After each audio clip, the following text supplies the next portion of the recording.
Aperam est le spin-off de la division inoxydable, d'acier inoxydable d'ArcelorMittal, qui est effectivement 20 fois plus petit qu'ArcelorMittal. Et donc, quand on se sépare, donc il y a un an, donc c'était évidemment après la crise financière de 2009, dans le crédit est difficile, ArcelorMittal nous donne un petit cadeau quand même de partir avec 1 milliard de dettes à refinancer, donc petite chose.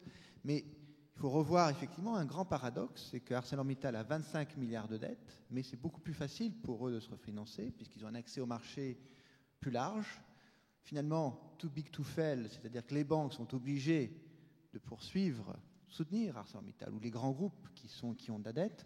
Nous n'avons qu'1 milliard de dettes, mais nous sommes 20 fois plus petites et c'est effectivement plus difficile puisque finalement, dans les banques qui réduisent leur bilan, nous sommes dans une taille qui dit bon, il faut faire des choix prioritaires et on va donner la priorité aux grands groupes du CAC 40 par rapport à un petit groupe du FBS 120, entre guillemets, même si on fait 6 milliards de chiffre d'affaires, et donc le financement est plus difficile.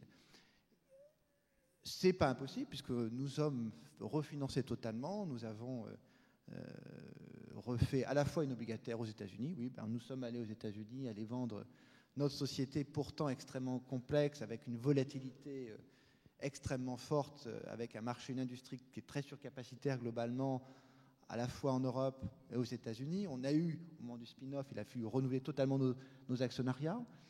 Et on a eu plein d'actionnaires américains qui sont également, puisqu'on a fait beaucoup de roadshows aux États-Unis, mais qui est vrai, pour revenir à une des questions, qui sont tous partis durant la crise de l'été.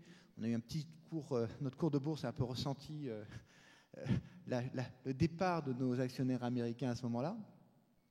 Et puis, on a mis en place, malgré tout, effectivement, on est obligé d'être innovant en termes de financement. Donc, on a mis dans notre cas, on a travaillé sur un financement bancaire, malgré tout, puisqu'il fallait aussi travailler avec les banques, sécurisé sur une borrowing base, donc, qui était sécurisé sur notre BFR et nos stocks, qui ont une valeur importante, puisqu'il y a plein de nickel, et comme notre camarade Diramet le mentionnait, a une valeur qui est quand même très importante. Donc, on est effectivement dans un schéma de financement qui est beaucoup plus difficile et sur lequel il faut constamment travailler. Et puis, les banques, effectivement, qu'il faut, garder. Donc, la priorité pour nous, effectivement, c'est le financement, reste une chose très importante dans un secteur très difficile.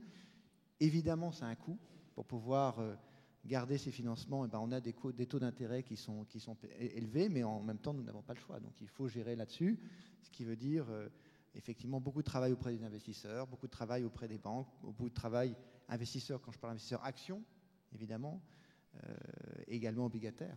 Donc, on est dans plein de problématiques, effectivement, de financement, et on n'a pas la chance. Le panel précédent, ils avaient presque tous du cash positif, et je me disais, ils souffraient en disant où est-ce que je vais placer mon argent, c'est très dur. Bon, quand on a 1 milliard de dettes, enfin un peu moins maintenant, mais on est effectivement, la dynamique est beaucoup plus difficile.